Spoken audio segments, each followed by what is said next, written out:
Hey guys, welcome back to WatchGauge. So one of the questions I answer probably about a half a dozen to a dozen times per week is what is a micro brand?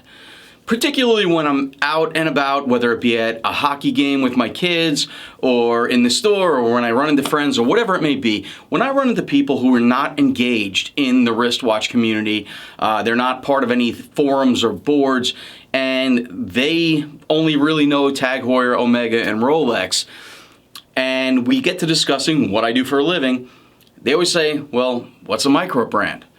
So I figured I'd do a quick video for those folks out there who might be searching what is a micro brand, what differentiates a micro brand. And although no matter where you ask this question, if you look online and you do a search for it, you're going to get a ton of different types of answers from different people. As a matter of fact, in some of these Facebook groups that I'm a part of, people actually argue about what is and what is not a micro brand.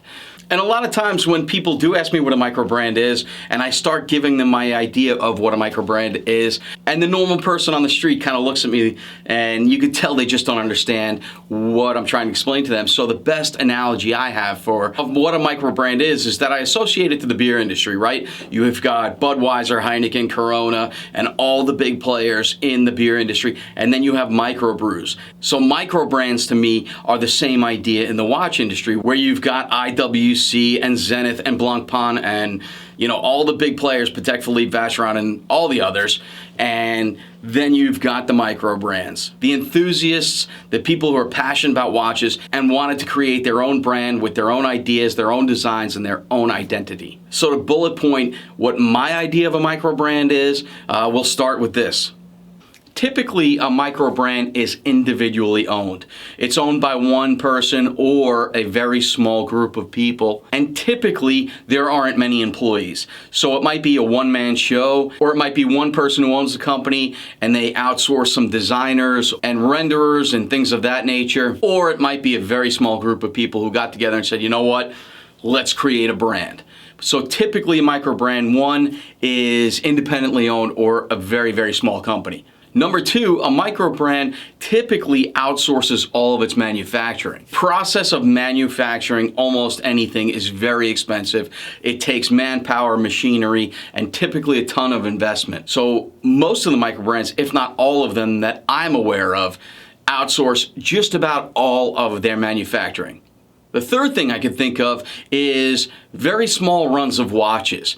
Very few micro brands that I know of have any mass scale whatsoever. Most of the micro brands that I deal with and I've spoken to usually have minimum order quantities from their manufacturers for dials or cases of things of that nature of maybe 200 or 300 cases and maybe a minimum order quantity of 50 dials. So most micro brands typically make very small runs of watches, and oftentimes they're limited editions or just limited by nature. The more successful micro brands that I'm familiar with typically produce somewhere between maybe 1,500 and 2,000 watches a year. So when you compare that to a major brand who make millions of watches a year or hundreds and hundreds of thousands, it gives you an idea where micro in micro brands comes from. Just about every micro brand that I'm aware of outsource their movements. They buy movements from movement companies. What a lot of people may or may not know is that in a wristwatch,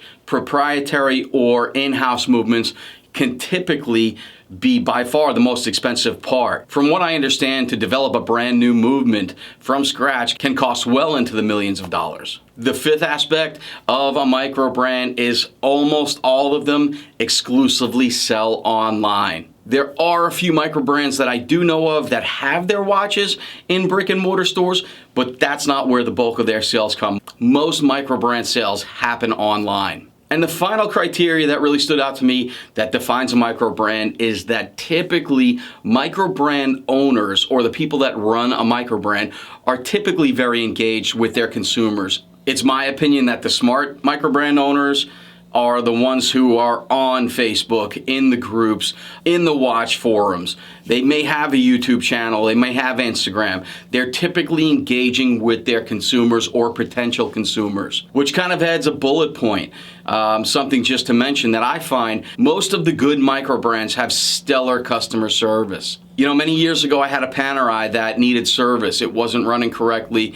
Nothing major, but I sent it into Panerai and it took 6 months to get back for a routine maintenance service. Typically, with the better micro brands, when a watch needs to be sent in for service, from my experience, the typical turnaround is usually very quick, within a few weeks.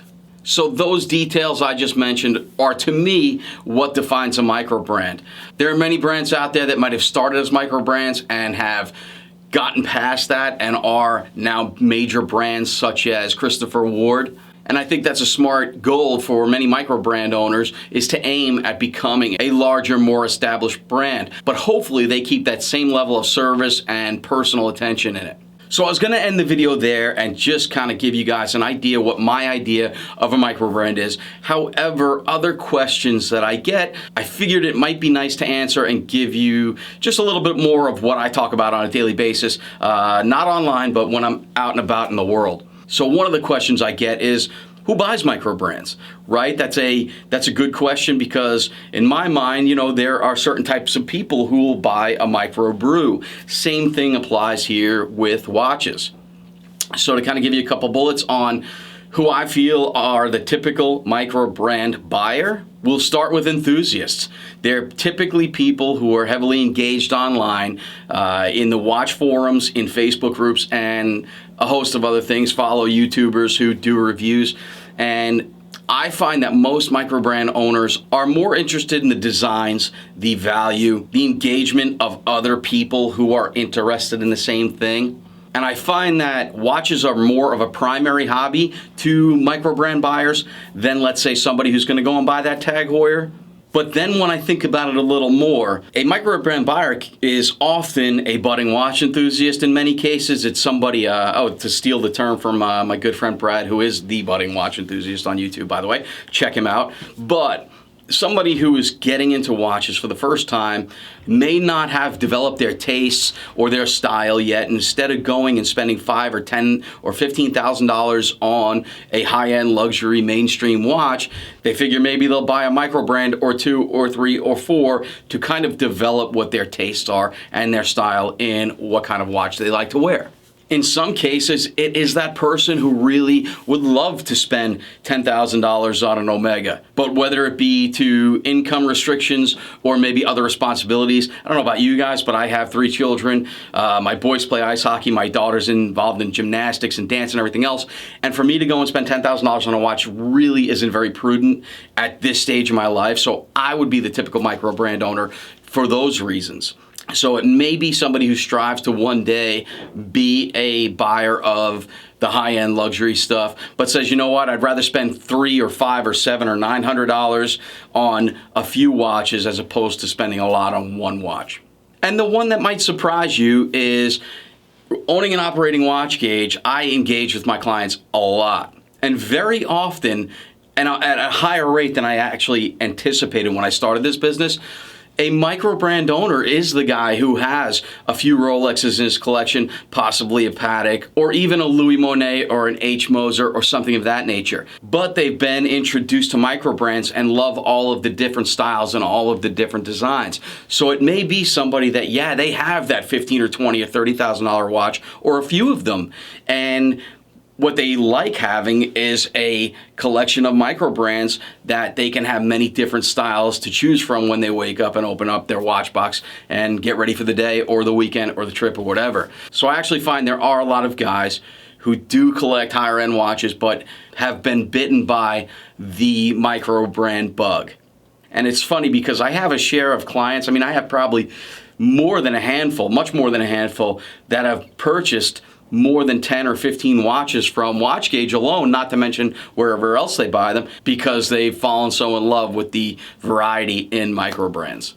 One of the questions I get a lot is, are all micro brands created equally? And the answer is a resounding absolutely not. Definitely not. There are micro brands that are made very, very well, have a lot to offer in terms of quality and value, but then there is a large share of micro brands that really aren't so good. We'll leave it at that. I don't want to get into why they're not so good, but there is a broad disparity in the quality of microbrand. Back when I broke off from my mainstream career and decided to forge my path as an entrepreneur, I actually sold my entire watch collection. I had a handful of expensive watches like La Suites, Ulysse Nardens, and Audemars, and a few other things that I actually sold my collection to help fund my business startup.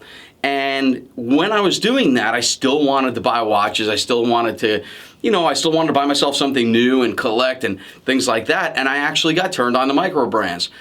And I bought myself 2 or 3 watches from doing a little bit of research online, and I realized that microbrands are not created equal. One of the ones I bought, I think I spent about $600 on it, and in my opinion, it was as good or better than any $2,500 or $3,000 watch on the market. And then another one that I bought, I probably paid close to the same amount, and I really didn't think it was that good. It was at that point that WatchGauge became an idea. I had spent a lot of time in the Facebook groups, watching YouTube, and trying to figure out which of these micro brands were good and which ones weren't. And from a guy who has had a lot of experience holding, selling, working with wristwatches, online it was even a little bit difficult for me to determine whether looking at a watch on my computer screen and reading all the specs, if it really was going to be a well-made, desirable watch.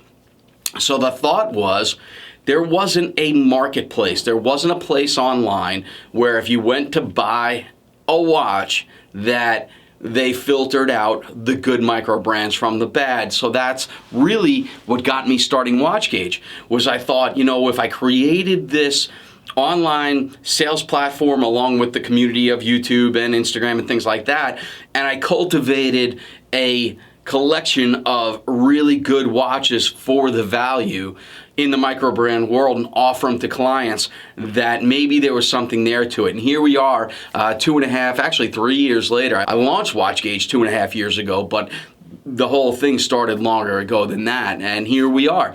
So certainly not all microbrands are created equal. I would say do your research. I tell you to watch videos on YouTube, and I'd also say get involved in some of the Facebook groups, get involved in some of the forums, because that's where the buyers and the collectors of microbrands are, and they're very helpful with their knowledge if you want to pose questions to them. So this video is really just a handful of minutes answering a bunch of the questions that I often get asked, whether it be again out in the wild or from emails and phone calls and things like that. I hope it was helpful. I would love to see what you guys have to say about it. So in the comments below, feel free to add on what other aspects of a watch make it a microbrand or not a microbrand, or if you guys have similar stories, we'd love to hear them. As always, make sure you hit that like button down there. It helps me get ranked on YouTube for more views. And if you hit that little bell icon below, that will alert you every time a new video comes up on WatchGauge's channel. And if you haven't subscribed already, what are you waiting for?